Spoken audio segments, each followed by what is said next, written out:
Assalamualaikum warahmatullahi wabarakatuh. Berjumpa lagi di channel Ngulik Horor. Kali ini saya akan melanjutkan cerita yang berjudul Kemana Airin Pergi. Tapi sebelum masuk ke ceritanya, alangkah baiknya kita berdoa terlebih dahulu agar kita semua diberikan keselamatan dalam membacakan cerita yang sangat menyeramkan ini. Dan tak lupa saya akan menyapa-nyapa kepada pendengar setia Ngulik Horor. Semoga kalian semua dalam lindungan Allah Subhanahu wa Ta'ala. Dan tak lupa semoga kalian semua mendapatkan rezeki yang barokah dan melimpah. Amin amin ya robbal alamin. Bismillahirrahmanirrahim. Allahumma sholli ala Sayyidina Muhammad. Dan ini dia Ngulik Horor.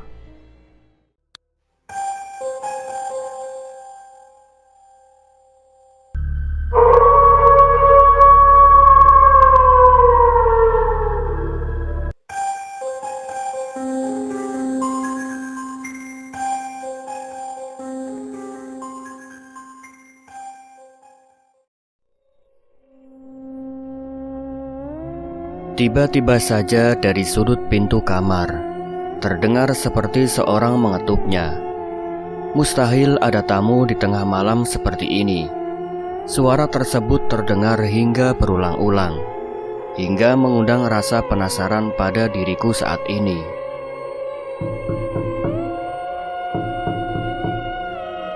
Sebentar, dengan perasaan yang berat, kali ini kedua langkah kakiku terpaksa terayun menuju pintu kamar. Dan nyatanya ketukan tersebut masih jelas terdengar di balik pintu. Bahkan notasinya lebih cepat kali ini. Sebelah tanganku sempat ragu untuk menggenggam gagang pintu. Namun rasa penasaran terlebih menuntunnya, hingga pada akhirnya memberi kesan keberanian dengan jelas bahwa aku harus membuka pintu itu. Sudahlah. Trek. Suara pintu kubuka. Kakek, kenapa malam-malam seperti ini datang, kek? Ternyata yang datang bertamu adalah kakeknya Airin, yang tempo hari pernah bertemu denganku di halte bus. Kakek Harjo berdiri tegap di balik pintu yang kubuka. Ayo masuk, kek. Maaf berantakan ya, kek. Ini bekas tugas sekolahnya Aini tadi sore. Kedua tanganku sibuk merapikan warna-warni kertas origami yang berceceran di atas lantai. Sebentar ya, kek. Silakan duduk dulu, kek. Kenapa malam sekali berkunjungnya, kek? Apa kakek tadi habis dari kota, terus kemalaman hingga sengaja mampir ke sini? Iya, Nak Irwan. Oh, pantesan. Kakek mau minum apa? Teh hangat? Apa air putih aja, kek? Tidak usah, Nak Irwan. Kali ini sebelah tangan kakek Harjo memegang pergelangan tanganku. Ada yang aneh di sini. Kenapa genggaman tangannya terasa sangat begitu dingin pada pergelangan tanganku? Sudahlah. Kembali aku menampik hal-hal tak jelas yang sedari tadi berlalu lalang pada pikiranku. Tangan kakak Harjo yang dingin adalah sebuah kewajaran dari faktor cuaca di luar yang sedang musim penghujan. Apalagi tadi kakek datang tanpa memakai kaos tangan. Nak Irwan, iya, kek. Boleh saya numpang tidur di sini bersama Aini? Oh, tentu, kek, boleh. Silakan. Silakan kalau kakek mau langsung istirahat. Kakek pasti lelah, kan? Tidak, Nak Irwan. Sebelum itu saya mau bercerita dulu. Bercerita? Oh, iya, kek, silakan. Di atas lantai yang hanya beralaskan karpet tipis, bermotif kartun, kita berdua duduk saling berhadap-hadapan. Dengan kaki yang disilang dan kepala sedikit tertunduk, saya mendengarkan bait demi bait apa yang diceritakan kakek Harjo malam ini. Sebenarnya saya sudah pernah berkata tentang hal ini kepada Nak Irwan. Dan saya datang kembali malam-malam seperti ini adalah untuk mencoba kesempatan saya yang kedua kalinya. Barangkali dari seminggu yang lalu kita bertemu. Kali ini saya berharap jawaban Nak Irwan berbeda dari minggu yang saat itu. Seperti itulah, Nak. Sejenak hening terasa seperti menari-nari di atas ubun-ubun kepalaku. Suara detikan jam dinding seperti bait-bait birama yang menyempurnakan bahwa beri aku nada yang cepat untuk mengalurkan jawaban itu. Setelah 3 menit kemudian, "Maaf kek, bukannya saya menolak, namun saya tidak bisa memutuskan perkara ini dengan sekehendak saja. Jikalaupun saya mengiyakan, belum tentu sama halnya dengan jawaban dari Aini. Begitupun sebaliknya kek. Untuk hal ini mungkin ada baiknya nanti saya tanyakan kembali pada Aini ya kek. Tapi saya butuh jawaban itu sekarang, Nak Irwan." Belum sempat 1 menit jawabanku terlontarkan. Sigap saja kakek Harjo dengan mata yang sedikit terbelalak memotong dialog itu begitu singkatnya. "Tapi maaf kek, untuk saya pribadi Aini itu sendiri sudah saya anggap seperti halnya adik saya sendiri kek. Meskipun kita tak terikat sama sekali dengan tali temali kelahiran, namun batin saya lebih peka berkata untuk demikian. Sepertinya untuk sekarang ini saya masih belum siap untuk dijauhkan dengan Aini kek." Tiba-tiba saja kakek Harjo berdiri. Kedua tangannya terkepal dengan raut wajah yang sepertinya kesal. Kedua matanya terbelalak, dan di balik dadanya nafasnya terlihat kembang-kembis tersengal. "Apa ada cara yang harus saya lakukan agar Nak Irwan menyetujuinya?"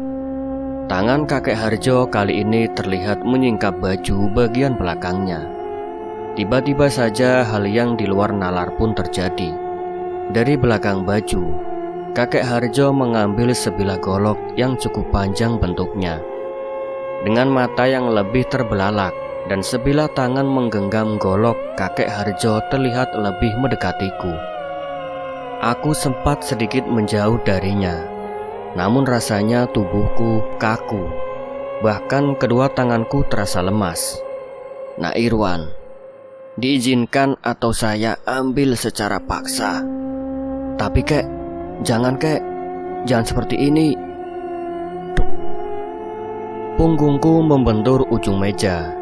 Di depanku kakek Harjo semakin mendekat dengan sebilah golok yang diacungkan.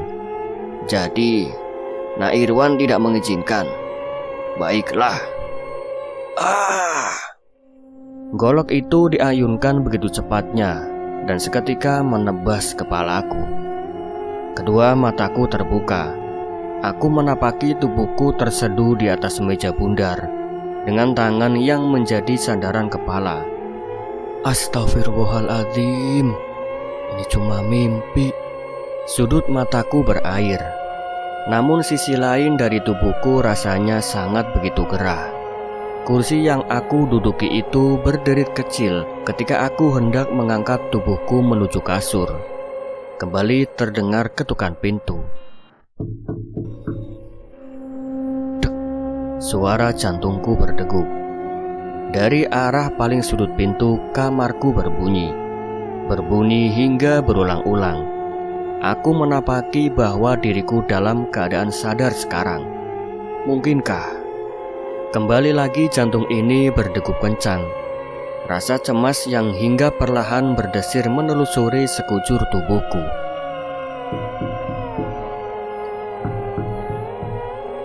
Suara itu terus terdengar. Ada apa dengan malam ini? Mengapa situasi ini begitu sama halnya dengan kejadian di balik mimpi tadi? Aku menjauhi pintu kamarku dan lebih memilih terjaga di balik sudut tembok.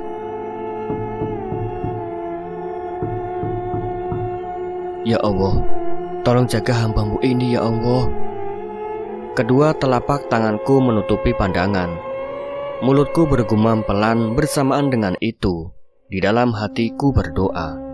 Rasa cemas kian membayangi setiap bait doaku yang terlantun pelan. Di sampingku Aini kecil terbaring dengan sangat begitu nyenyak. Malam ini untuk pertama kalinya ketakutan begitu berkecamuk dalam pikiranku. Aku tak tahu harus bagaimana. Suara tersebut semakin terus-menerus terdengar. Shhh. Aku terhenyak kaget. Setelah tiba-tiba saja lampu kamarku mendadak padam. Kali ini sekelilingku gelap. Tanganku meraba-raba di sekitaran rak buku. Aku ingat, tadi siang aku menaruh senter di atas sini. Namun apa daya, kali ini senter itu tak ada pada tempatnya. Aku terpaksa berjalan terayap-ayap di antara dinding. Au! Tiba-tiba saja sebelah kakiku tersandung. Kali ini apa gerangan yang tersimpan di atas lantai. Benda keras itu cukup membuat ujung kakiku sakit. Setelahnya tanganku meraba-raba pelan, mencari benda apakah itu. Ini rupanya senter yang tadi aku cari ternyata tergeletak di bawah lantai. Tapi, kenapa mesti ada di sini? Bukankah tadi siang aku menaruhnya di atas rak buku? Aku masih ingat dan jelas sekali. Aku menaruhnya di atas rak buku. Tapi, sudahlah. Mungkin Aini memakainya dan lupa menaruhnya kembali. Sekeliling kamarku tak lagi terlalu gelap. Cahaya terang dari senter yang aku nyalakan cukup membuat sekitarku terang saat ini. Aku kembali ingat akan suara di belakang pintu tadi. Dan suara itu kini sudah tidak terdengar lagi. Suara itu lenyap seperti ditelan gelap. Untuk kesekian kalinya, aku berkata sudah tiada lain untuk menenangkan diri agar pikiranku tidak terlalu cemas. Cahaya senterku menari-nari di tiap sudut kamar. Kedua kaki ini perlahan melangkah dan bergegas menuju tempat tidur. Di musim penghujan seperti ini adalah sebuah kewajaran jika tiap malam lampu tiba-tiba saja padam. Mungkin di luaran sana sesuatu hal sedang terjadi, hingga gejala alam membuat metode yang demikian. Cahaya sebentar ini berpijar lurus di hadapanku, menembus gelap dengan sinarnya. Hah? Aku terperanjak kaget. Kali ini di atas ranjang di samping Aini. Nenek kerdil yang tadi kulihat nampak sedang memeluk tubuh Aini dari samping. Cahaya senterku mengarah tepat pada posisi punggungnya yang sedang membungkuk. Mulutku terkunci. Tanganku bergemetar. Mataku kali ini benar-benar terbelalak. Sosok itu kembali menatapku lurus dengan kedua kelopak matanya yang bolong dan kembali tersenyum kecut ke arahku. Separuh wajah keriputnya terbenam dalam gelap. Sungguh sangat menyeramkan sekali. Di mana ini? Di mana ini? Aku mendapati diriku berada di sebuah lapangan yang sangat begitu luas. Sekitarku dikelilingi dengan dedaunan ilalang liar yang tinggi, hingga ujung-ujung daunnya sejajar dengan pinggangku. Aini, ya, di mana Aini? Jemari tanganku memegang erat kepalaku sendiri. Aku mencoba mengingat-ingat hal yang sebelumnya terjadi. Namun yang aku ingat hanya di atas ranjang di balik gelap tubuh Aini dipeluk oleh salah satu makhluk yang menyeramkan. Makhluk itu berwujud menyerupai nenek-nenek yang bentuk tubuhnya kerdil dengan kuku hitam yang panjang. Ilalang di sekitarku tertiup angin. Tiba-tiba saja langit berubah menjadi gelap. Aku sedikit tertunduk dengan paha yang menjadi tumpuan. Di mana ini? Di mana? Kenapa aku ada di sini? Sekeras mungkin aku mencoba sadar, namun kenyataannya begitu sulit. Tubuhku seperti terkunci kaku di tempat ini. Ujung-ujung rambutku tertiup angin, namun keringat dingin terasa membanjiri kening hingga tubuhku. Gelap, semakin gelap. Kembali lagi pada tempat yang berbeda. Kali ini aku berada pada satu tempat yang ramai. Sepertinya ini pasar. Di sini banyak sekali orang berlalu lalang, namun tidak satupun yang aku kenali. Mereka semua nampak acuh. Hingga tiba-tiba saja dari kejauhan aku melihat satu sosok yang sangat begitu tak asing. Sepertinya itu Airin. Ya, ternyata benar, itu Airin. Airin! Hei Airin!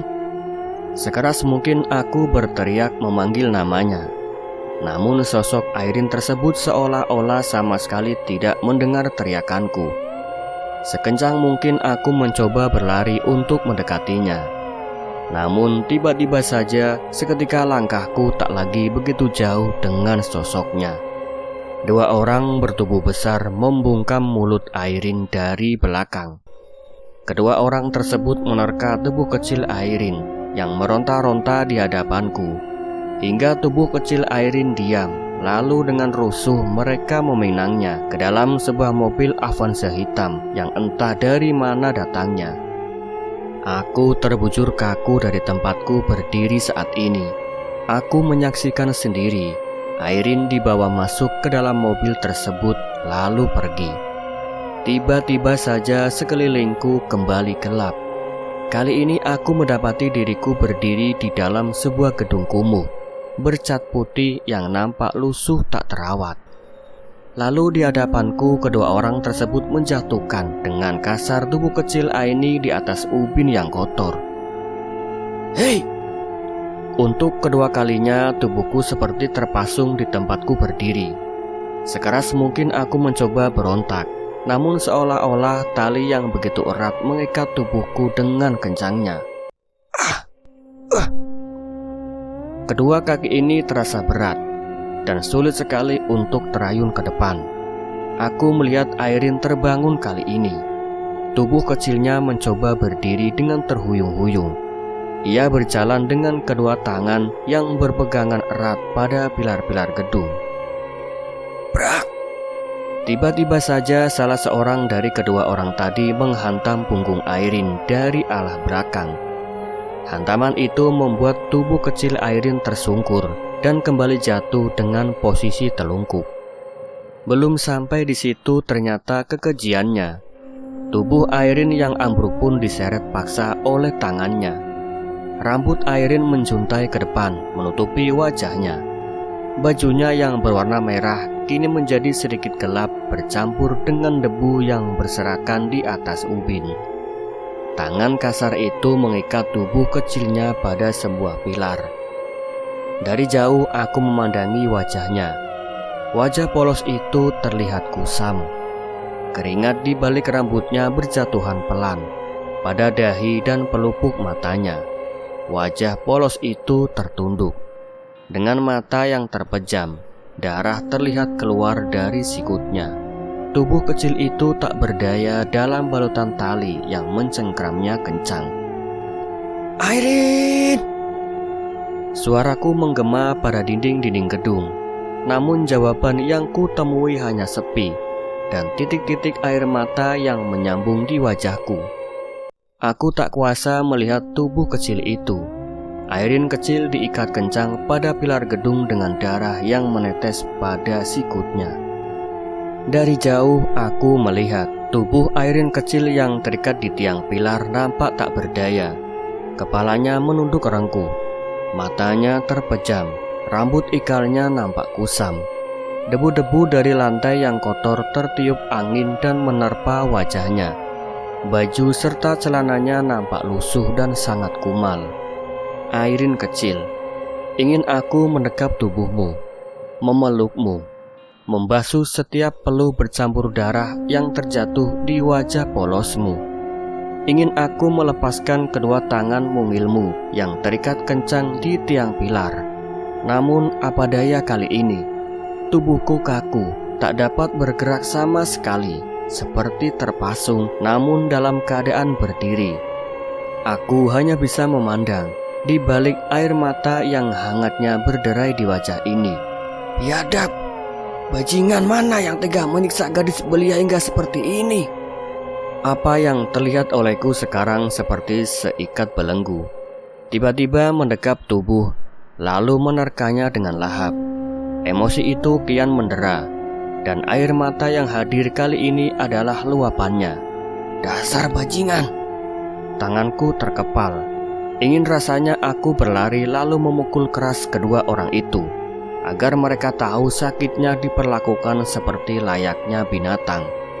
Tiba-tiba saja sekelilingku kembali terlihat gelap. Gelap itu begitu perlahan menelisir pada tiap-tiap penjuru di mana aku berdiri. Apa gerangan lagi ini? Sebenarnya di dimensi mana aku berada sekarang? Prak! Tubuhku terpental cukup jauh. Aku mendapati saat ini diriku berada di sebuah gudang rongsokan tua yang baunya sangat begitu menyengat. Di depanku tumpukan kardus tersusun rapi. Di sampingku besi-besi tua terlihat menggunduk tak karuan. Dan di belakangku tumpukan-tumpukan karung besar yang entah apa isinya menjajar rapi pada tembok yang kusam dan retak. Ruangan ini sangat kecil dan pengap, tak ada ventilasi udara.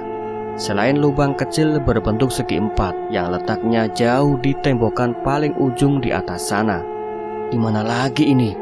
Apa yang sebenarnya terjadi saat ini? Otakku seperti beku untuk menerjemahkannya. Setiap kali kaki ini mencoba terayun, sesuatu yang besar seolah menghalangiku dari depan. Tiba-tiba saja di sebelah utara dua orang besar tadi terlihat masuk. Salah satu dari mereka memikul tubuh Airin pada bahunya. Aku tak menyadari, ternyata di sudut itu terdapat pintu masuk menuju ruangan ini. Salah satu dari kedua orang tadi mengambil sebuah bangku kayu dari belakang tumpukan kardus. Kembali lagi, tubuh kecil Airin dijatuhkan dengan kasarnya pada bangku tersebut. Kedua tangan Airin diikat paksa pada bagian belakang bangku. Setelah salah seorang dari mereka mengeluarkan seikat tambang dari jaket levisnya. Wajah Airin masih tertunduk. Matanya masih terpejam, dan tubuh kecilnya masih nampak tak berdaya. Kali ini setelah Airin tertunduk, mulut dan kedua mata Airin mereka tutupi dengan lakban hitam. Dan lalu aku benar-benar sangat geram. Apa yang terlihat kali ini benar-benar sudah di luar batas emosiku. Salah seorang dari mereka berdua membuka celana Airin dengan paksa, lalu bergantian menyetubuhi tubuh kecil Airin yang tak berdaya tersebut. Aku mencoba sekuat tenaga untuk bergerak. Kepalan tangan dan kaki ini mencoba untuk aku hentakkan, tubuhku pun sama. Namun hasilnya masih tetap saja. Aku masih tetap seperti terpasung. Dua orang bertubuh besar tersebut nampak tertawa terbahak-bahak begitu lepasnya.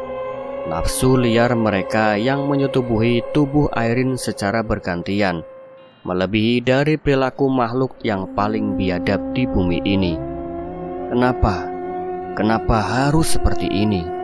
Gadis kecil yang penuh bakti dan di usianya yang masih begitu belia harus merasakan ketidaksuciannya direnggut paksa oleh para binatang-binatang yang tak berakal.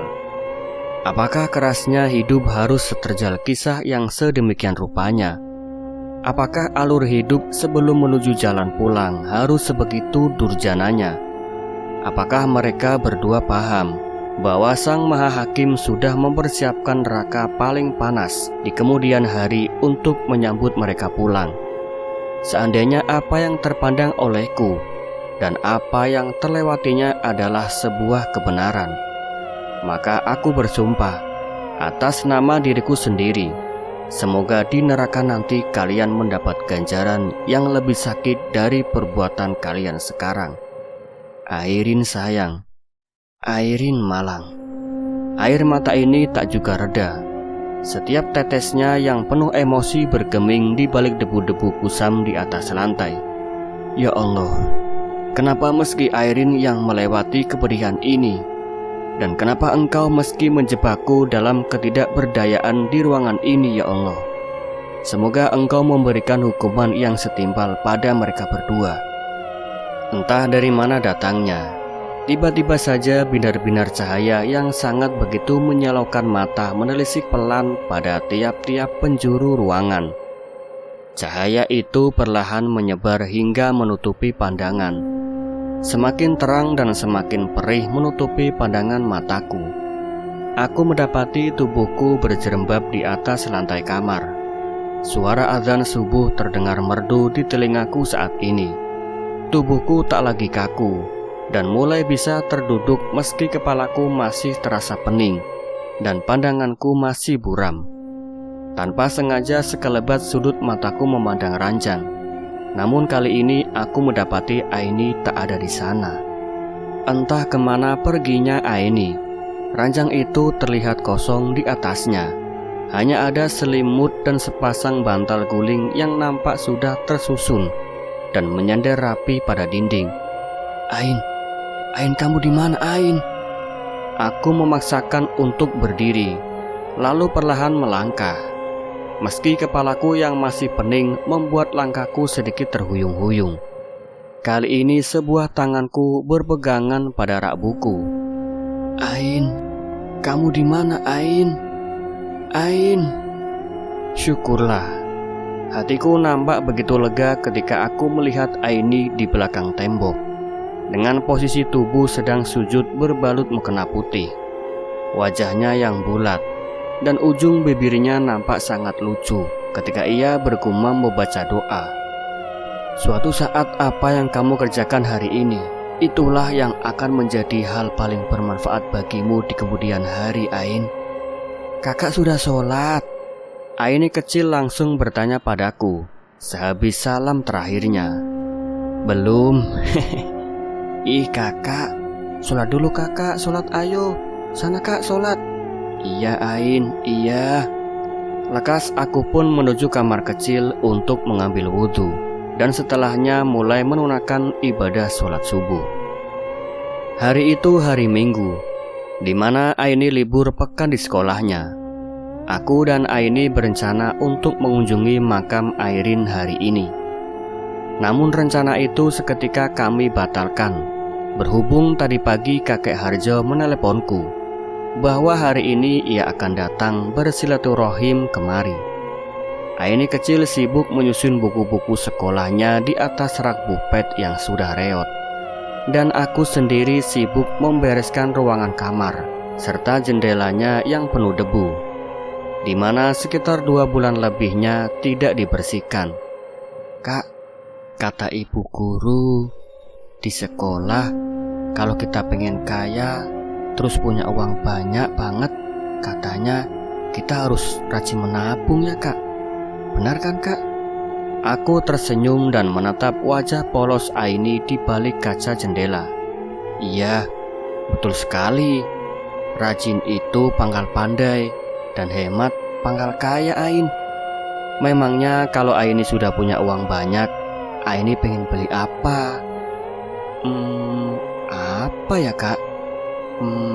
Aini pengen beli sepeda kak, biar nanti kalau Aini jualan, Aini bisa taruh gorengannya di gerobak sepeda, jadi bisa kebawa banyak deh kak gorengannya. Tapi kan tetap berat kalau bawa gorengannya terlalu banyak, Ain. Ya nggak apa-apa kak, yang penting Ain bisa bawa lebih banyak jualannya, terus nanti dapat uangnya juga lebih banyak juga kak. Aini kan kuat kak. Setelah tangan kecil Aini menepuk-nepuk bahu dan kedua kakinya. Gadis kecil ini siapa gerangan sebenarnya? Selama aku mengenalnya, ia adalah satu-satunya makhluk yang tak pernah berkata lelah. Walau kenyataannya badai hitam kehidupan senantiasa membendung di hadapan langkah kecilnya. Jika ia tumbuh dewasa nanti, maka akulah salah satu orang yang akan menjadi saksi alur hidupnya, mengalun serta perjuangannya yang tak biasa. Jam dinding di sudut kamarku sudah menunjukkan pukul 1:30 siang.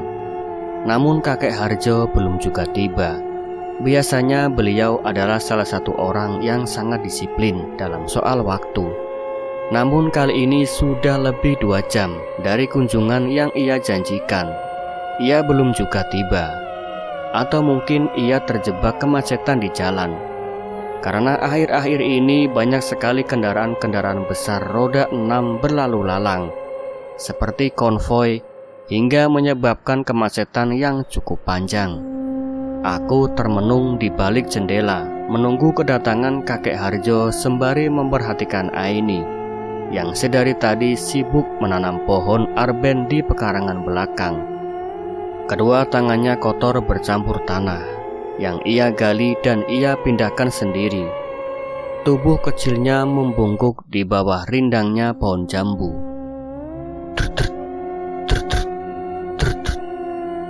Ponsel yang aku taruh di atas meja bundar bergetar. Sekilas nampak di layarnya sebuah nomor telepon asing masuk menghubungiku. Aku sempat menghiraukannya. Mungkin itu Doni, temanku dari desa yang setiap kali meneleponku pasti kepentingannya hanya meminjam uang. Aku membiarkannya untuk seberapa saat. Sampai selang beberapa menit, nomor telepon tersebut terus menelepon ponselku. Assalamualaikum, halo Don. Maaf Don, saya lagi sibuk. Jadi kalau mau nelpon nanti saja ya. Nanti saya telepon balik. Halo, maaf, apakah ini dengan salah satu keluarga Bapak Suharjo? Jawab suara di serbang telepon dengan nada yang cukup tegas. Oh iya, maaf, saya kira tadi Anda Doni teman saya. Ini dengan siapa ya? Saya dari Jasa Marga Pak. Mohon maaf, tadi Bapak Suharjo mengalami kecelakaan di tol Parbalunyi kilometer 32. Saat ini Bapak Suharjo telah kami bawa menuju rumah sakit. Kondisinya cukup kritis. Keadaan Bapak Suharjo mengalami pendarahan pada bagian kepalanya. Siap Pak, siap. Saya segera ke sana sekarang Pak. Usai perbincangan telepon tersebut ditutup. Jantungku berdegup tak karuan. Apakah ini ada kaitannya dengan mimpi semalam? Sudahlah, hal yang tak penting. Aku lekas mengambil jaket parasitku dengan bergegas pergi. Sebelum itu aku menyuruh Aini menunggu di rumah. Aku sengaja tidak menceritakannya pada Aini, agar Aini tidak panik. Di sisi lain, bau obat menyengat dalam radius yang sangat begitu dekat. Aku berada di rumah sakit sekarang. Seseorang dari telepon tadi mengabariku untuk segera langsung menuju ruangan UGD karena kondisi kakek Harjo yang semakin kritis. Kakek Harjo terlihat terbaring di atas ranjang. Tubuhnya penuh dengan imbusan.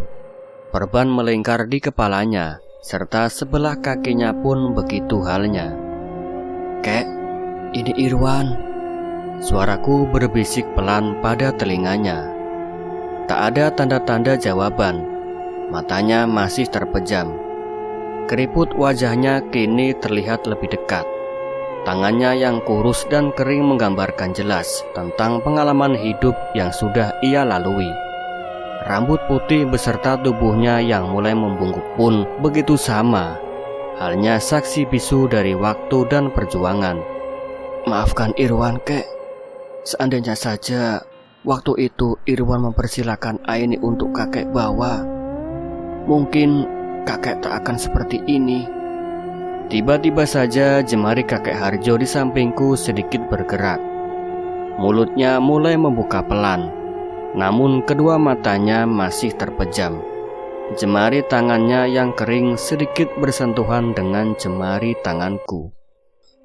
Aini, ucapnya dengan suara yang sangat begitu pelan.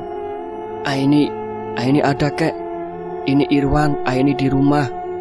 Aku mendekatkan sebelah telingaku pada mulutnya. Aini, katanya kembali.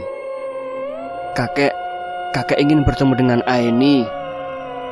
Aini. Kepalanya mengangguk pelan. Tunggu sebentar ya, Kek. Di sisi lain, pintu kaca dari ruangan itu berderit ketika aku membukanya keluar. Dokter yang sedang terjaga di ruangannya sempat aku sambangi untuk pamit sebentar membawa Aini.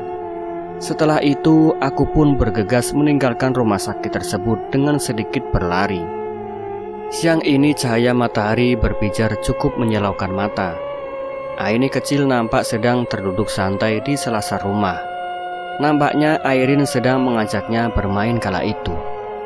Terlihat dari mulut Aini yang bergumam, namun sudahlah, hal itu tak lagi menjadi asing bagiku.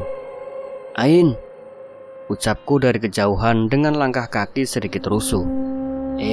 Kakak sudah pulang. Kakak habis dari mana? Kerja ya? Tapi kan sekarang kakak libur." Di balik wajah polos Aini yang sedikit kaget melihat kedatanganku. "Ikut kakak yuk." "Kemana kak?" Aku menggendong tubuh kecil Aini. Tangannya yang halus melingkar di leherku. "Mau kemana kak?" "Nanti Ain juga tahu," tukasku. Ya udah deh." Perjalanan tersebut kami berdua lalui dengan angkutan umum yang menjadi sarananya. Di dalam mobil, Aini masih tak begitu banyak bicara. Ia lebih terkesan diam dan sedikit bingung akan tujuannya. Hingga sampailah kami berdua di depan lapangan parkir rumah sakit kota, dan Aini membuka dialog pertamanya. "Kak, siapa yang sakit?" "Kakeknya Airin," jawabku dengan rusuh dan kembali menggendong tubuh kecil Aini. Hal yang tak pernah terduga kembali mengintai kami berdua. Sebelum langkahku sampai pada pintu ruangan tersebut, beberapa dokter dan perawat nampak tergesa-gesa keluar dari balik pintu kaca. Aku tak sempat bertanya, hingga salah satu dokter berpapasan denganku ketika ujung tanganku hendak membuka pintu kaca tersebut. Dok, maaf. Saudara dengan keluarganya pasien?" Iya dok, betul dok. Kenapa dok?" Jawabku sedikit gugup. "Mohon maaf, kami sudah berusaha dengan semaksimal mungkin, namun kami tidak sempat menolong untuk menyelamatkan nyawa pasien. Namun sebelum itu pasien sempat menitipkan ini kepada saya." Aku mengambil secuil amplop berwarna putih kusam dari tangan dokter, hingga dokter tersebut menepuk pundakku sebelum ia pamit dan hendak meninggalkanku. Tubuh kakek Harjo terbujur kaku di atas ranjang, berteman bisan cahaya matahari di sampingnya. Aku yang kembali pergi. Setelah beberapa tahun lalunya, kisah kehilangan itu sempat terhenti. "Selamat tinggal, kek. Maafkan aku dan Aini yang tak bisa mewujudkan anganmu di akhir hayat itu." Aku kembali memeluknya di ranjang ini untuk yang terakhir kalinya. Aku kembali memandang keriput di wajahnya untuk yang terakhir kali, dan aku menggenggam erat jemarinya untuk yang pertama dan terakhir kalinya dengan Aini yang tertunduk haru di sampingku.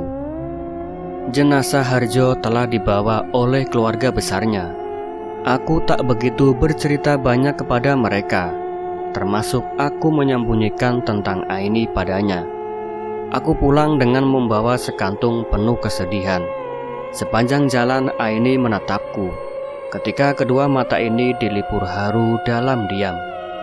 Di sisi lain, terduduk kembali di atas meja bundar. Detik ini yang seharusnya dialog hangat terlontar di antara aku dan kakek, nyatanya waktu tak sempat mengizinkannya. Aku teringat akan amplop yang diberikan dokter itu padaku. Di baliknya secuil kertas berisi tulisan dari tinta terukir rapi ketika ujung tanganku membukanya. "Assalamualaikum, Nak Irwan. Maaf atas kelacanganku yang tak berani mengungkapkan prakata ini. Bila seandainya Nak Irwan memang tidak mengizinkan Aini untuk saya bawa, saya tak mengapa, Nak Irwan. Saya hanya titip tolong saja. Aini sebaik-baiknya Nak Irwan bisa. Bila apapun itu yang bersangkutan dengan kehidupan Aini yang menurut Nak Irwan sulit, datanglah. Pintu rumahku selalu terbuka untuk Nak Irwan dan Aini. Saya begitu kagum pada Aini. akan apa yang Nak Irwan ceritakan di tempo hari. Satu hal lagi, Aini mengingatkan saya pada cucu saya tercinta. Terima kasih Nak Irwan sempat membaca tulisanku ini. Sekali lagi saya titip Aini. Jalan Ganeas, Sumedang nomor 32, Suharjo. Sebegitu luar biasakah keinginan kakek Harjo untuk membawa Aini? Aku merasa sangat bersalah atas kejadian ini. Kek, semoga kakek tenang di alam sana. 1 minggu berlalu sudah saat kakek Harjo meninggalkan kami. Rasanya masih belum percaya bahwa awal pertemuan di tempo hari itu adalah terakhir kalinya saya mendengar dialognya.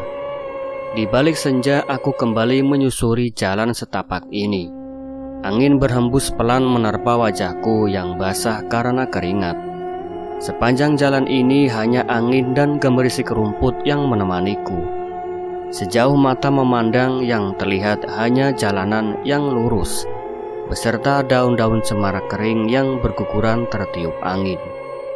Ujung mataku sempat teralihkan pada sosok seorang ibu-ibu setengah baya yang sedang terduduk dengan kaki yang ditekuk di bawah pohon cemara yang cukup rindang daunnya.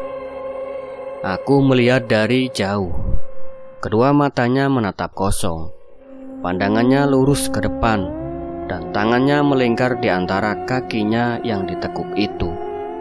Namun anehnya, angin bertiup cukup kencang saat ini, tapi tak ada sehelai pun dari ujung rambutnya yang bergemulai tertiup angin.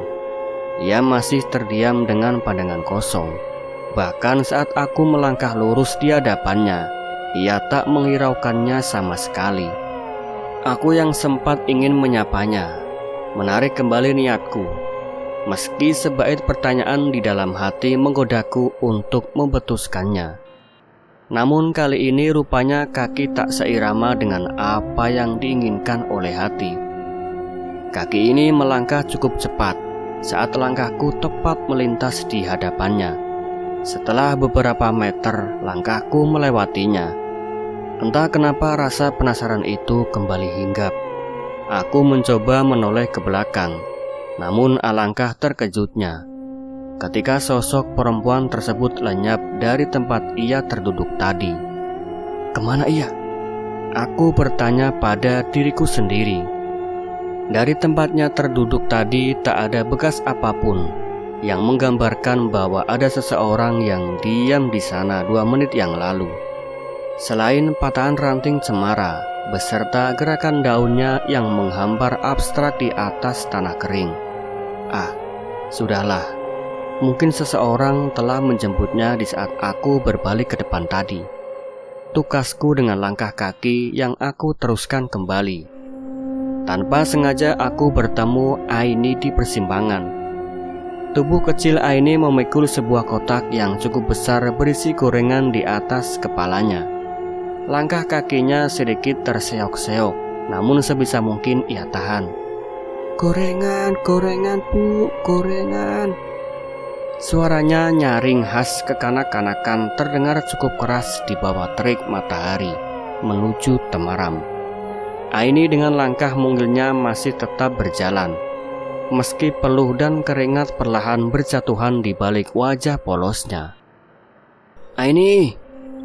Dari seberang jalan aku memanggilnya dengan sedikit berteriak. Kakak!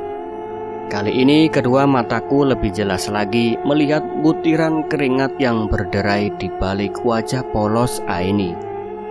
Wajahnya nampak lelah, namun ia tutupi dengan senyuman manis yang seolah tahu bahwa ia tak ingin membuatku khawatir.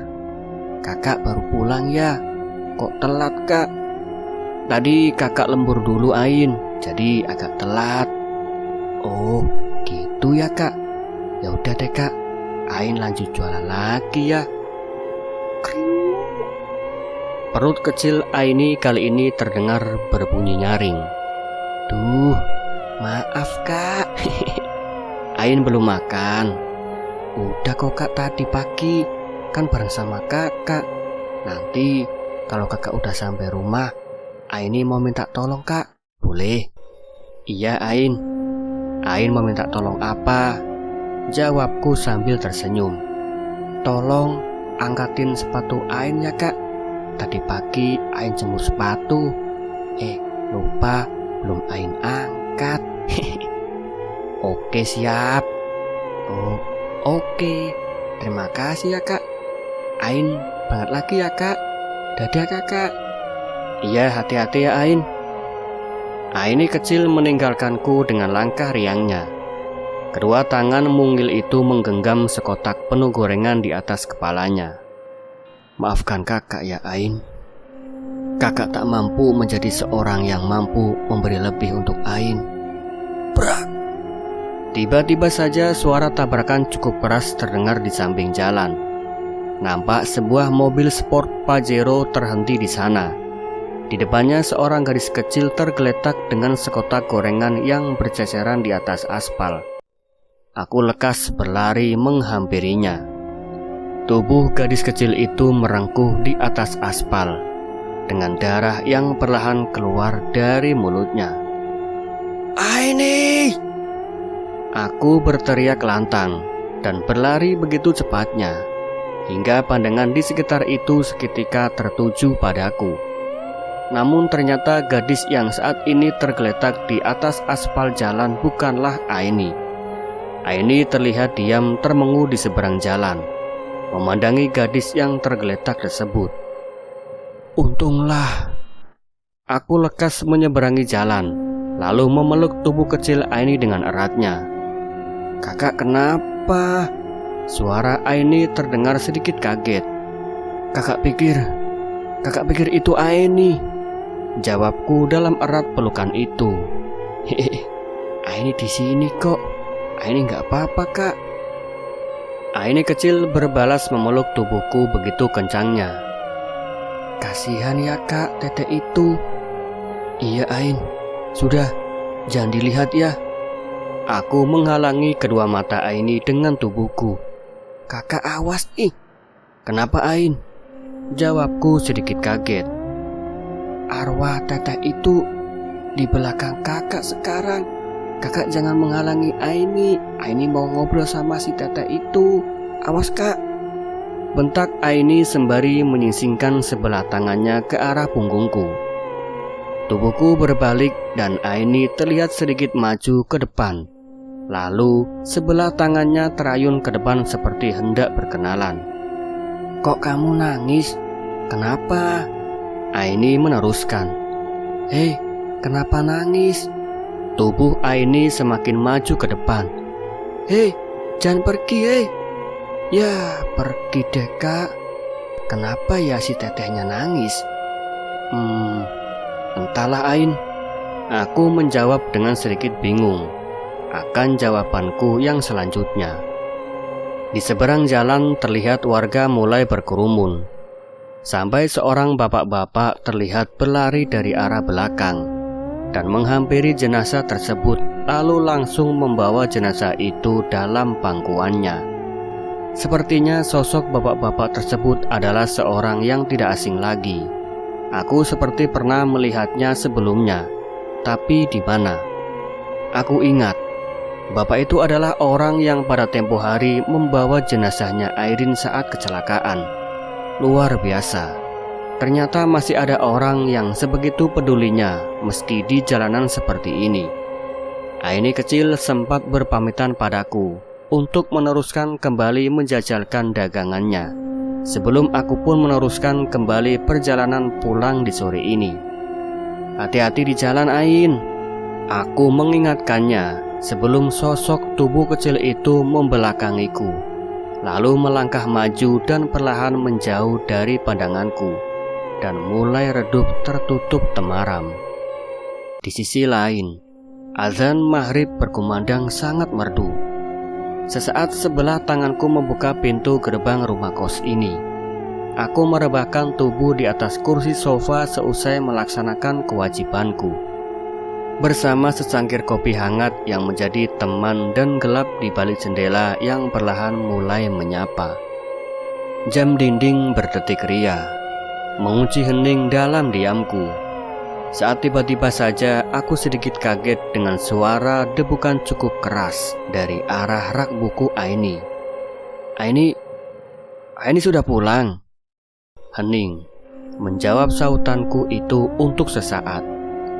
Hingga tiba-tiba saja secangkir kopi yang ada di sebelahku jatuh tanpa sebab. Padahal kedua tanganku terlalu jauh untuk menyentuhnya. Serpihan beling berbalut air kopi hitam membaur di atas lantai.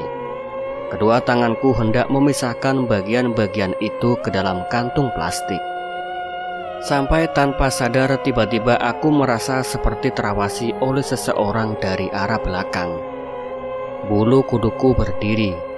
Bagian belakang punggungku terasa sangat dingin dan berat. Aini sudah pulang ya? Ain? Aku menyahut dengan kedua tangan yang masih sibuk membersihkan serpihan beling di atas lantai. Namun jawaban sautan itu masih tetap sama. Hanya hening yang menjawabnya. Dek! Kepalaku berbalik ke belakang.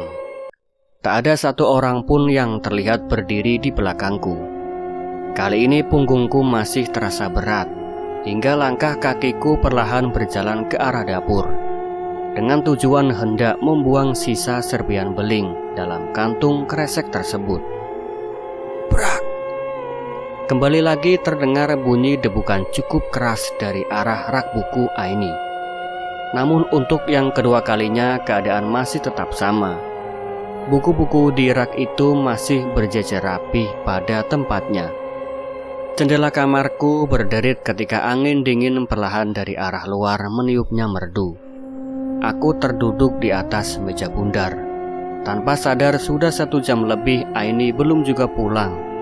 Dan tak seperti biasanya. Perasaan tadi jalanan tidak terlalu macet. Dan Aini pun tidak bertitip pesan padaku bahwa seusai pulang berdagang nanti ia akan telah datang. Sudahlah, karena cemas aku hendak mencari Aini keluar. Dan tujuan yang pertama kali ini kutuju adalah rumah Bu Inem, ibu rumah tangga yang mengajak Aini berdagang gorengan. Rumah Ibu Inem tidak terlalu jauh dari kosanku. Hanya melewati 2 perempatan jalan, lalu setelahnya lurus. Meski tidak sebegitu jauh, namun salah satu arahnya adalah melewati jalan pemakaman kuno yang digadang-gadangkan oleh warga sekitar bahwa pemakaman itu adalah salah satu pemakaman yang paling angker di desa ini. Tak ada yang berani melewatinya sehabis azan Isya berkumandang, dikarenakan kondisi jalan yang terjal dan gelap serta di sampingnya pohon-pohon bambu melengkung riuh hingga ujung-ujungnya menutupi setengah bahu jalanan. Aku berada di pertengahan jalan pemakaman kuno itu sekarang. Ternyata benar, jalan ini sangat begitu sepi. Pohon bambu berjajar rapi di sampingnya, dan ujung-ujung daun dari tangganya yang melengkung menutupi seperempat bahu jalan. Hingga aku sendiri berjalan dengan bergesek-gesekan kasar pada ujung daun-daunnya. Ditambah hanya dengan bermodal setitik cahaya dari ponsel. Saat ini aku berjalan sedikit merayap. Sekali lagi aku merasakan persis dengan apa yang aku rasakan di dalam kosanku tadi. Aku seperti merasa seseorang mengawasiku dari belakang. Pundakku berat dan hawa dingin seperti mendengus pelan pada punggungku. Aku tetap berjalan dan menghiraukannya. Meski detak jantungku kali ini berdegup kencang tak karuan. Tanpa sengaja, tiba-tiba saja ujung mataku mendelik ke arah pohon beringin yang besar, yang letaknya berada di tengah-tengah pemakaman. Di sana terlihat remang, seperti seorang nenek-nenek berdiri dengan tubuh yang membungkuk, tepat di bawah rindangnya pohon beringin tersebut. Nenek itu seperti menunggu sesuatu. Dan sosok nenek-nenek itu, dari jauh kedua pandangannya yang lurus tepat seperti mengawasi ke arahku. Tanpa pikir panjang, aku mempercepat langkah kakiku. dengan detak jantung yang semakin berdegup kencang tak karuan. Aku menyambangi rumah Bu Inem sekarang. Setelah berdialog singkat dengannya, Bu Inem berkata bahwa Aini sudah berpamit pulang, bahkan dari tadi, ungkapnya. Namun sebelum aku pamit, dengan maksud meneruskan kembali mencari Aini, Bu Inem memberikanku secuil brosur yang tadi sore Aini berikan padanya. Isi dari brosur tersebut menerangkan tentang indahnya berbagi bersama anak yatim. Dan lokasi panti asuhan tersebut letaknya tidak begitu jauh dengan rumah Bu Inem sekarang. Aku yang seperti mendapatkan peta arah. Mata angin pun mulai pamit pergi untuk menyambangi panti asuhan tersebut. Mudah-mudahan Aini di sana, gumamku dalam hati. Seorang ibu-ibu setengah baya terlihat ramah menyapa salamku seusai sampai dan membuka gerbang pintu rumah asuhan tersebut. Setelah aku berdialog singkat dan bertanya tentang maksud kunjunganku saat ini, ibu tersebut menjawabnya benar, bahwa seorang anak yang ciri-cirinya sama seperti yang aku maksud memang datang kemari tadi sore, dan sekarang sedang berada di dalam bermain bersama anak-anak yatim, katanya. Perasaanku begitu lega dan bercampur haru ketika aku masuk ke dalam rumah tersebut dan mengintip di balik jendela kaca. Terlihat Aini nampak begitu riangnya, sedang bercerita di antara kumpulan anak yatim yang sebaya dengannya. Aini berada tepat di tengah-tengah lingkaran mereka yang berkumpul duduk melingkar mengerumuni Aini. Mereka tertawa begitu bahagianya mendengarkan apa yang Aini ceritakan dengan gerakan tangan yang memperagakannya. Aini adalah bagian dari mereka. Aku meski bersyukur dengan keadaanku sekarang. Aku masih memiliki kedua orang tua yang lengkap di sana. Berbeda halnya dengan Aini. Ia tidak memiliki siapa-siapa lagi di hidupnya. Di usianya yang masih belia, yang seharusnya sangat membutuhkan kasih sayang dari kedua orang tuanya. Nyatanya Aini terlebih dulu merasakan kisah pahit bertema kehilangan dalam hidupnya. Aini, begitu tegarnya ia menghadapi setiap petahan-petahan kisah kehidupan. Meski alur hidup itu sangat terjal dan perih, namun nyatanya Aini kecil tetap berjalan riang dalam bejana itu. Ia tak pernah mengeluh. Riang senyumnya laksana isyarat yang menjabarkan bahwa terdiam dan menyesali itu bukan sebuah pilihan untuk berhenti di tengah-tengah perjalanan. Tawa dari wajah polos Aini terlihat sangat begitu lepas. Di balik jendela kaca sedari tadi aku mengintipnya. Tawa riang itu membaur bersama senyuman indah para pembuka jannah. Mereka yang berkumpul sekarang adalah orang-orang yang tegar. Di balik raga kecil mereka, jiwa-jiwa yang tegar terlebih meliputinya. Aini, untuk kesekian kalinya kamu membuatku menangis bahagia. Aku membuka percakapan bersama ibu pengasuh. Setengah baya tersebut di antara kursi rotan dan meja kaca di hadapanku. Setelah ia memperkenalkan diri dan menawariku secangkir teh hangat, kami mulai berdialog bersama dengan tema bahasan yang cukup mendalam. Jam dinding menjadi saksi bisu perbincangan itu. Maaf mas, jangan panggil saya ibu. Saya belum nikah mas.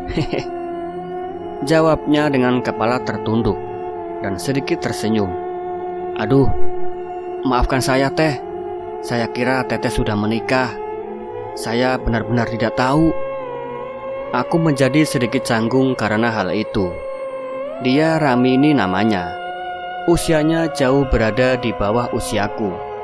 Mungkin karena kegiatan di sini, sepenuh rutinitasnya adalah mengasuh. Terlebih ia terlihat seperti ibu muda dari gaya pakaian dan segi sikapnya. Dan hal itulah yang menjebakku. Saya sudah 3 tahun mas kerja di sini. Sahutnya mencoba memecahkan rasa canggung untuk sesaat. Sebelumnya saya dari desa, Lalu saya merantau di bawah kakek ke sini. Memangnya kedua orang tua Teteh kemana? Mereka sudah pupus, Mas. Sudah lama juga, semenjak saya masih duduk di bangku sekolah dasar, katanya dengan mata yang sedikit bergeming. Maaf Teteh, saya nggak tahu. Lagi-lagi pertanyaanku berada pada notasi yang tidak tepat. Gak apa-apa kok Mas. Saya sangat senang berada di sini, karena di sini saya bisa mendidik dan membaur bersama mereka semua. Mereka orang-orang yang sama halnya dengan saya, dan saya sangat merasakan sekali apa yang mereka rasakan, Mas. Rasanya kehilangan di dunia yang di saat kita belum mengerti apa-apa. Oh iya Mas, Mas orang tua anaknya yang itu kan? Di balik jendela kaca, tangannya menunjuk lurus ke arah Aini yang masih asik bermain bersama para yatim piatu yang lain. Bukan Teh, saya juga belum menikah. Dia itu namanya Aini. Kedua orang tuanya juga sudah meninggal. Orang tuanya adalah salah satu sahabat dekat. Jadi demikianlah saya memutuskan untuk menjaganya. Saya anggap Aini seperti adik saya sendiri Teh. Sungguh jarang sekali ada orang yang demikian Mas. Saya kagum. Teteh ini biasa aja Teh. Obrolan singkat itu terus berlanjut setengah jam lebih lamanya, sebelum Aini keluar dari balik pintu dan menutup dialog di antara kami berdua. Kakak! Suara Aini kaget. Aini, kenapa gak bilang sama kakak kalau Aini kesini? Maaf kak, tadi Aini gak sempat pulang dulu. Kali ini tangan kecil Aini mendekap tubuhku, dan di seberang kursi si Teteh pengasuh nampak tersenyum. Tanpa ia sadari ujung mataku mendelik ke arah sana. Senyumnya begitu aduhai, sangat manis, dengan hiasan lesung pipi di kedua pipinya, menambahkan kesan artistik wajah yang menawan. Ya udah Ain, kali ini nggak apa-apa, tapi lain kali kalau mau kesini bilang kakak dulu ya. Iya kak, Aini janji kak. Maafin Aini ya kak. Di balik pintu 3 orang anak yatim terlihat nampak malu-malu melihatku. Mereka mengikuti Aini keluar, namun tidak berani mendekatiku. Dari balik pintu, binar mata dari gadis kecil berambut ikal begitu mendamaikan pandanganku. Di belakangnya senyum manis dari bocah lelaki berkulit sawo matang dengan mata yang bulat membuatku tersipu, serta menuturi gadis kecil berpipi tembem dengan mata yang kecil berkulit putih. Membuatku gemas. Dan mereka semua adalah para pembuka jannah. Merekalah anak rembulan. Meski hendak ditinggal pergi gemintang pada kedatangan sang fajar, mereka tetap ada dan bersaksi di balik langit. Jiwa-jiwa yang tegar itu terpahat liruh dalam raga kecil mereka. Aku sendiri menyadari terkadang aku lupa untuk berbagi. Aku lebih sering menyesali kekuranganku, tanpa pernah memandang pada sudut yang lain. Bersyukur memang tak semudah tanpa berkaca. Terlebih dahulu itulah jawaban yang aku dapatkan di tempat ini. Sebelum aku berpamit pergi, terlihat sepertinya seseorang memandangiku di sudut tembok. Sosok itu seperti nenek-nenek bungkuk yang tadi aku temui di perjalanan. Tapi mustahil si nenek mengikutiku sampai ke tempat ini. Atau mungkin sosok tersebut adalah salah satu orang yang membantu Ramini di panti asuhan ini. Yang pasti sosok nenek-nenek berbaju kebaya dengan tubuh yang sedikit bungkuk itu berdiri di sudut tembok dengan tatapan mata yang lurus seperti menatapku dari kejauhan. Teteh, di sini berdua ya? Bertiga sih Mas, tapi yang 2 sedang mudik Mas, pulang kampung ke Sidoarjo dan belum balik lagi karena sedang masa pandemi. Memang kenapa ya Mas? Lantas ketika ujung mataku sedikit teralihkan, tiba-tiba saja sosok di sudut tembok itu hilang dari pandangan. Sejenak diamku teralihkan oleh perkataan Aini yang mengajakku pulang. Setelahnya aku berpamit pergi pada Teh Ramini dan menepis sekuat mungkin rasa penasaran tentang sosok tersebut. Hati-hati di jalan. Dialog itu menjadi dialog terakhir yang terucap dari lisan Teh Ramini di balik pintu rumah yang kemudian tertutup rapat. Para yatim terlihat berdesakan di balik jendela melihat kepergian Aini bersamaku kali ini. Selamat tinggal. Suatu saat aku akan kembali.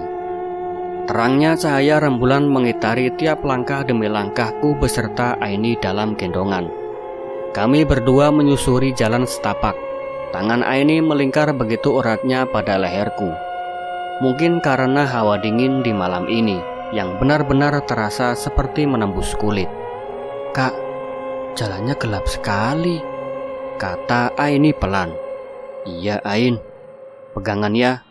Kalau nggak pegangan nanti Ain jatuh loh." "Iya kak." "Kak, kita lewat ke arah mana nih?" "Pokoknya lurus ke depan." "Oke, semangat kak." Tangan kecil Aini menepuk-nepuk bahuku. Pada detik ini akhirnya kita berdua sampai di pertigaan jalan. Aku sadar, jalan yang aku lalui saat hendak berkunjung tadi adalah jalan yang lurus dari persimpangan ini. Tapi entah kenapa rasanya seperti jalan ini bukanlah jalan yang tadi aku lalui. Padahal ini benar-benar alurnya. Gelap perlahan semakin gelap tiap kali aku menyusurinya. Aku dan Aini seperti terjebak di tengah hutan belantara kali ini. Aku dikelilingi pohon-pohon jati yang rimbun, ilalang yang panjang, dan rumput-rumput kering terdengar meringkih yang ketika tanpa sengaja terinjak. Kok masuk hutan sih kak?" "Kakak juga nggak tahu Ain. Kok ada di sini ya? Perasaan tadi kakak jalannya tidak ribun seperti ini loh." Akar pohon yang besar nampak meliuk-liuk di hadapan kami seperti menari-nari menutupi tanah. Di sampingnya berjajar rapi pohon jati yang begitu rindang, dan di balik dedaunannya cahaya bulan pelan merambah masuk. Saat ini hamparan langit yang luas nan gelap seperti hamparan lautan hitam tanpa gelombang tenang dan datar. Bunyi kelelawar lalu lalang berdecit di atas kepala kami, dan sesekali dedaunan yang bergesekan karena tertiup angin terdengar seperti bunyi kekehan orang tertawa. "Aini takut kak." "Tak apa-apa Ain, kakak tahu jalannya, jangan takut." Aku mencoba menenangkan, padahal aku sendiri pun tak tahu aku di mana sekarang dan arah mana yang harus ku sambangi. Tiba-tiba saja di depanku terlihat satu titik cahaya sebesar kepalan tangan turun dari balik pohon jati yang sangat tinggi. Cahaya itu jatuh perlahan menuju tanah dan lalu mengambang diam di atas permukaan tanah. Terangnya cahaya tersebut membuat bunga liar dan tumbuhan di sekitarnya terlihat jelas dan cukup menyilaukan mata. Aku berjalan menuju cahaya tersebut dengan kepala yang sedikit tertunduk. Belum sempat sampai, langkahku tiba-tiba saja dalam gendonganku Aini berteriak histeris. "Kenapa Ain? Kamu kenapa?" Jawabku kaget. Aini menutup mata dengan telunjuk tangannya, mengarah lurus pada sudut sebelah kanan di antara pohon-pohon jati yang rindang. Sesosok kepala tanpa tubuh nampak terjepit di tengah-tengah ranting pohon tersebut. Kepala itu persis sekali dengan sosok yang pernah aku lihat waktu malam itu di balik jendela. Sosok itu berbentuk kepala nenek-nenek dengan rongga mata yang berwarna hitam dan kembali tersenyum kecut ke arahku. Senyumnya begitu khas. Lalu sosok kepala itu melenggak-lenggok seakan ingin lepas di antara habitan batang pohon besar tersebut. "Jangan takut Ain, ada kakak di sini." "Tapi Ain takut kak, Ain takut." Tubuh Aini menggigil dengan mata yang terpejam di balik bahuku. Aku meneruskan langkahku dan menghiraukan sosok tersebut. Namun kali ini sesuatu dari bawah tiba-tiba seperti menahan sebelah kakiku untuk melangkah. Sesuatu itu seperti mencengkram mata kakiku. "Wah!" Terlihat sebilah tangan lengkap dengan kuku yang panjang dan hitam mencengkeram kakiku begitu eratnya. Tangan itu tak ingin lepas mencengkeram kakiku, walau sekuat mungkin aku mencoba membantingnya pada tanah. Hingga pada akhirnya tangan itu tiba-tiba menghilang dengan sendirinya. Setelah itu tiba-tiba saja angin yang cukup deras menghantam dadaku dari depan. Lantas tubuhku terhempas cukup jauh, beserta Aini yang sedari tadi dalam gendonganku. Tubuhku terus menggelinding kasar hingga sampai di tepian jurang. Aini yang sempat kupeluk lepas seketika ketika tubuhku membentur sebuah batu besar cukup kerasnya. Brak! Nah, seperti apakah kelanjutan di cerita Kemana Airin Pergi? Apakah Mas Irwan akan jatuh ke jurang, atau Aini kecil justru yang akan jatuh ke dalam jurang? Nantikan cerita berikutnya hanya di Ngulik Horor. Sekian, wassalamualaikum warahmatullahi wabarakatuh.